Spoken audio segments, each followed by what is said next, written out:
Bonjour, Selim Ben Hamouda, je suis chez Bouygues Telecom Entreprises en charge du marketing fixe et mon rôle est de pouvoir promouvoir et de mettre à disposition cette nouvelle technologie à nos clients entreprises.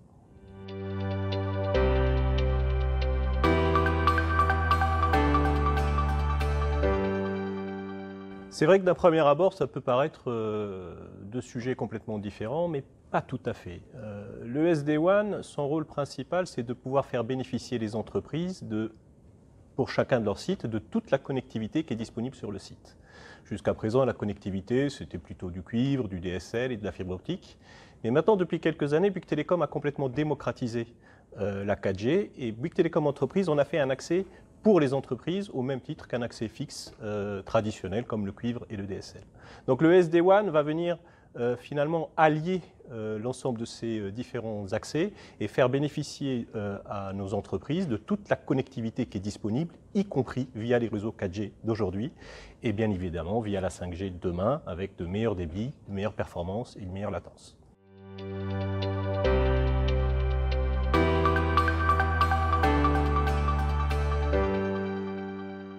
Le SD-WAN, c'est une boîte à outils en réalité.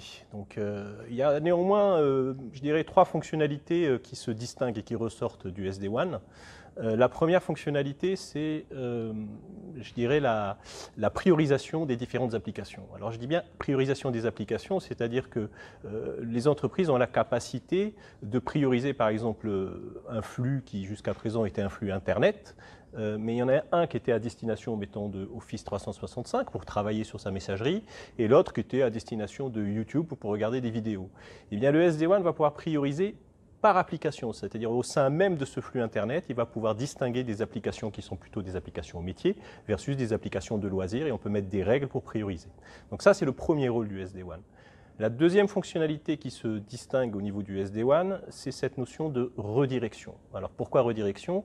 Comme je vous ai expliqué, on va pouvoir bénéficier de toute la connectivité qui est disponible sur un site, de tous les tuyaux entre guillemets qui sont disponibles sur le site, que ce soit des tuyaux en fibre, en cuivre ou en 4G et demain en 5G.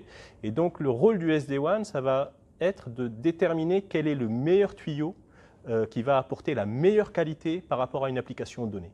Je m'explique. Si jamais j'ai un de ces accès qui n'est pas de très bonne qualité, je vais lui rediriger tous les flux qui ne sont pas critiques, comme par exemple les vidéos sur YouTube.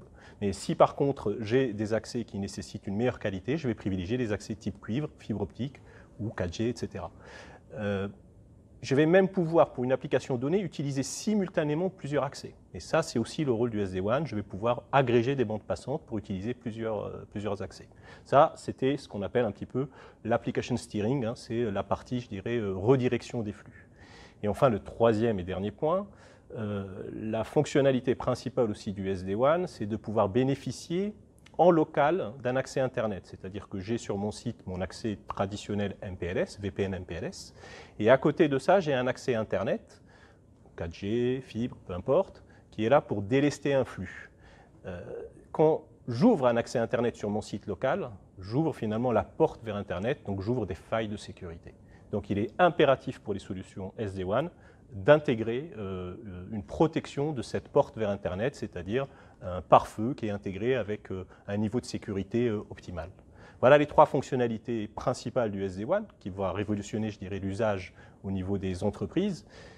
Et le tout est complètement piloté de manière centralisée, c'est-à-dire que les utilisateurs, les administrateurs réseau qui jusqu'à présent avaient plusieurs boîtes, plusieurs interfaces, plusieurs paramètres de configuration, vont avoir sur une seule interface graphique la possibilité de visualiser ce qui se passe sur le réseau et d'agir aussi bien par des politiques de redirection de flux, de priorisation ou de sécurité.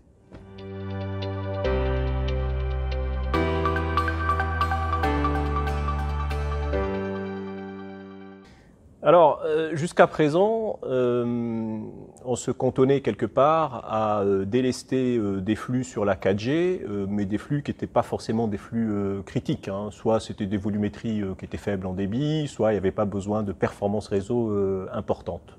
Par exemple, pas de classe de service sur de la 4G.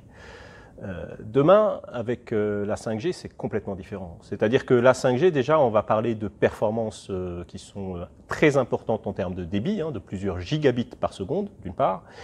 Et ensuite, on a également des latences qui vont être extrêmement, je dirais, courtes, hein, puisque finalement, on va avoir des latences de l'ordre de la milliseconde, hein, au même titre que ce qu'on a aujourd'hui sur un support de type fibre optique. Donc au final, là où on se restreignait à utiliser la 4G uniquement pour certains types d'usages, ça va complètement ouvrir la voie à l'utilisation de la 5G de manière beaucoup plus large. Et du coup, on a la capacité finalement de pouvoir bénéficier d'un accès l'équivalent d'une fibre optique haut débit en l'espace de quelques jours, là où il fallait plusieurs semaines pour aller apporter une fibre optique. Donc imaginez au-delà, je dirais, du fait d'avoir une installation rapide, une mise en œuvre rapide, etc., on a aussi des performances qui sont les performances dignes d'une fibre optique. Combiné à du SD-WAN, on va pouvoir tirer bénéfice des deux mondes, c'est-à-dire on a la capacité, l'agilité, la visibilité, le contrôle au niveau du SD-WAN et la performance d'un réseau fibre optique qui finalement s'appuie complètement sur de la 5G. Donc on a vraiment le meilleur des deux mondes.